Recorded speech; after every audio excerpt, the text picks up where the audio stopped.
Ne négocions jamais avec nos peurs, mais n'ayons jamais peur de négocier. John Fitzgerald Kennedy. Elle est pas mal cette phrase. Bonjour à tous, je m'appelle Sofiane, je suis l'auteur du livre Foncièrement Rentable. Aujourd'hui, on va parler d'un sujet passionnant, vraiment qui me passionne, qui est la négociation, donc la négociation immobilière. Le sujet de cette vidéo, c'est comment réussir ta négociation immobilière, donc dans les places de stationnement, tout ce qui est parking, garage et box. Bien sûr, c'est une vidéo qui traite de toutes les négociations en général, que tu fasses du commerce avec des Indiens pour acheter du sel ou des aliments, ou que tu achètes un parking, c'est pareil. Peu importe où tu es dans le monde, les négociations ont des principes, ont des règles. Et pour que tu puisses réussir et ne pas perdre d'argent dans l'immobilier, il faut que tu comprennes comment on négocie.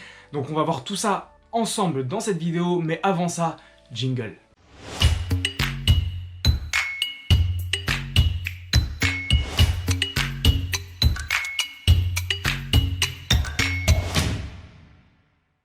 La négociation, c'est un domaine magnifique et passionnant dont beaucoup ont peur d'oser ne serait-ce que négocier avec un vendeur, car ils ont peur de voir le bien passer sous leur nez. Alors ça, c'est la première erreur. Comme on a pu le voir avec Kennedy, il ne faut surtout pas avoir peur de négocier.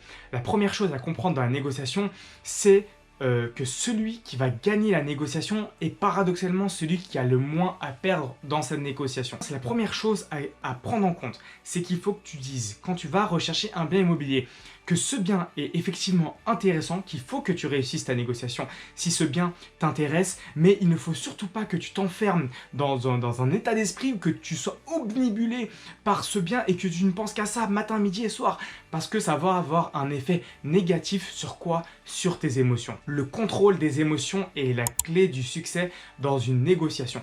Peu importe ce dont quoi tu souhaites négocier, si c'est un bien immobilier par exemple, il faut que tu contrôles tes émotions et que tu ne laisses paraître aucune émotion. C'est très important. Donc on a pu voir ensemble, la première chose, c'est surtout ne t'attache pas au bien que tu vas négocier, car si tu commences à t'attacher, tu vas avoir un second problème, c'est le problème avec tes émotions. Mais comment ça se passe une négociation en règle générale? Ce qu'il faut que tu comprennes quand tu vas négocier un parking, un garage ou un box, vu que c'est la thématique de ma chaîne, il faut que tu essayes d'avoir une information cruciale et importante, c'est quelle est la demande.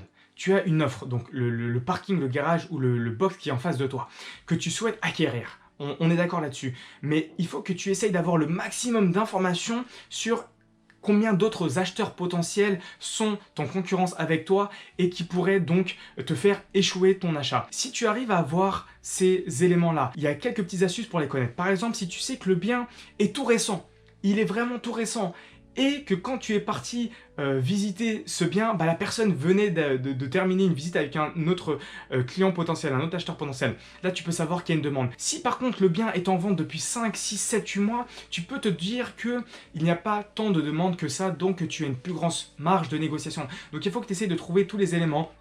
Il faut que tu n'hésites pas à poser la question au vendeur ou à l'agent immobilier. Bien sûr, pense toujours que le vendeur ou l'agent immobilier va essayer de te vendre le bien, donc il va forcément te dire « Ouh, il y a beaucoup de demandes ». Mais si tu vois que le bien est là depuis beaucoup de temps ou que la personne se précipite pour vendre son bien parce que ça fait un peu trop longtemps qu'il est en vente et qu'elle n'arrive toujours pas à le vendre, donc dès qu'elle te propose un moment pour le rencontrer, si elle te dit par exemple je suis dispo là tout de suite ou ce soir, tu peux te dire donc là, le vendeur est pressé et c'est très important que tu aies ces informations-là. Une fois que tu auras pris cette information, la seconde chose qu'il faut que tu fasses, c'est de ne surtout pas quoi? Ne surtout pas trop parler. Plus tu parles, plus tu as de chances de dire une bêtise, une erreur qui va se retourner contre toi. Donc ton objectif, ton simple objectif, c'est de faire parler l'autre. Fais parler le vendeur. Et c'est toujours vrai. Il faut que tu en parles le moins. Toi, tu es celui qui se renseigne, qui pose les questions. C'est le vendeur qui doit justifier, entre guillemets. Et le moins tu en dis, le moins tu as de chance de dire une erreur et le plus tu as de chance de récolter des informations. Car, et oui, au 21e siècle, plus tu as d'informations et plus tu as la maîtrise de la négociation. Donc, glane des informations, parle le moins possible et pose le maximum de questions possibles au vendeur afin de connaître ses raisons.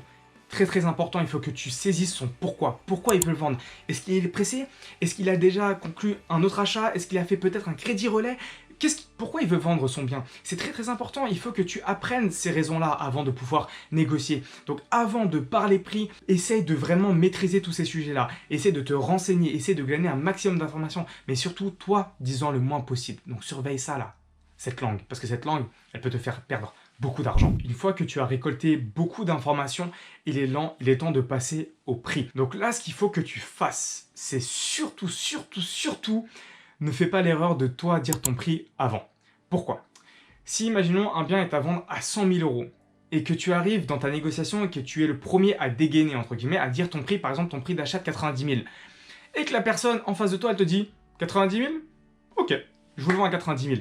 Et bah c'est fini, trop tard. Tu aurais pu avoir beaucoup plus, mais tu as dit 90 000. Il faut que tu fasses négocier le vendeur contre lui-même. C'est très très important. Ne dis surtout pas ton premier prix avant de le laisser parler. Donc laisse-le parler et il faut que tu le fasses négocier contre lui-même. Tu peux par exemple lui dire à ce prix-là, je ne peux pas le prendre. Sans rentrer forcément dans des justificatifs, mais tu lui dis voilà, ce prix-là est trop important pour moi. Quel prix pourriez-vous faire? Ne fais pas l'erreur non plus de dire quel serait votre meilleur prix. Parce que si il te dit par exemple que son bien il est à 100 000 euros, et qu'il te dit que son meilleur prix c'est 90 000 euros, bah tout de suite ça ferme la négociation parce qu'après ça va faire une question d'ego. Il ne faut pas que ça parte dans une question d'ego. Ok, il faut qu'on reste sur des chiffres, il faut qu'on soit rationnel dans une négociation. Comme on a dit tout à l'heure, les émotions on les met de côté. Donc tu ne demandes pas son meilleur prix, tu dis quel est le prix qui pourrait te faire, le meilleur prix qu'il pourrait te faire. Donc là tu as de la marge. Ensuite, une fois qu'il a fait son meilleur prix, par exemple s'il t'a dit que le bien qui coûtait 100 000 euros, il va te proposer 95 000 euros, toi il faut que tu prennes un moment. Il ne faut pas que tu te précipites. Il faut que tu prennes un moment et que tu te dises « Ok, je vais réfléchir » et tu essaies de temporiser un peu la négociation. C'est très très très important. Ensuite, tu vas revenir avec une offre plus basse que son prix qu'il t'a donné. Donc si tu as dit 95 000 euros, par exemple, tu vas essayer de partir sur un prix bien plus bas. Donc par exemple 80 000 euros ou 75 000 euros ou peu importe. Le but de cette première offre de ton côté, c'est qu'elle soit refusée. Alors je sais, c'est contre-intuitif, mais il faut que cette première offre de ton côté soit refusée. Parce qu'encore une fois, s'il accepte, c'est-à-dire que tu aurais pu aller un peu plus bas. Donc surtout, tu maîtrises tes émotions, et s'il te dit par exemple 95 000, tu peux toi aller chercher par exemple les 75 000 ou 78 000. Alors, autre information, plus le prix est précis, et plus le vendeur va penser qu'il y a une justification derrière ce prix-là. Donc par exemple, si ta première offre c'est 78 496, il va se dire mais pourquoi ce prix est autant précis? Il y a forcément une justification derrière tout ça. Donc il faut que tu te rappelles que plus le prix est précis et plus il va avoir de valeur ce prix-là, parce que c'est pas un prix que tu auras sorti de ton chapeau. Donc cette première offre doit être refusée. Une fois que cette première offre est refusée, il faut que tu attendes une autre offre de la part de ton vendeur. Et c'est là où ça va être parfois compliqué. Parce que ton vendeur va se dire non, je reste à 95 000 euros. Il faut pas. Il faut que toi, par exemple, tu aies dit 78 000 euros et que lui, des 95 000, il les descende encore un peu. Et les descendre encore un peu, par exemple, à 90 000. Et là, une fois que tu es à 90 000, donc tu as l'offre du vendeur à 90 000, tu as la tienne à 78 000, et ce que tu vas dire, alors là, c'est en fonction des écoles de négociation. Moi, ce que je te recommande, c'est de couper, entre guillemets, la poire en deux. Donc, entre 90 000 et 78 000, tu vas essayer de trouver un milieu, entre guillemets, un juste milieu. Mais il y a d'autres négociateurs, c'est notamment le cas d'un négociateur très très connu. Je vais te montrer son livre. Il s'appelle Chris Voss et il est négociateur pour le FBI, donc c'est vraiment un livre que je te recommande si tu veux apprendre davantage sur la négociation. Alors lui, il négocie pas pour des biens immobiliers, lui il négocie contre des terroristes, hein, pour sauver des vies. Mais ce livre est très très intéressant. Et ce qu'il te dit, Chris Voss, c'est de surtout pas couper la poire en deux. Alors moi je suis en désaccord avec lui, parce que si tu ne coupes pas la poire en deux, bah, le vendeur pourra vendre son bien à quelqu'un d'autre. Mais si tu sens vraiment que la demande est faible pour son bien, tu peux aussi insister et ne pas couper la poire en deux. Donc si par exemple sur le prix que tu as dit c'était 78 000, tu peux très bien insister.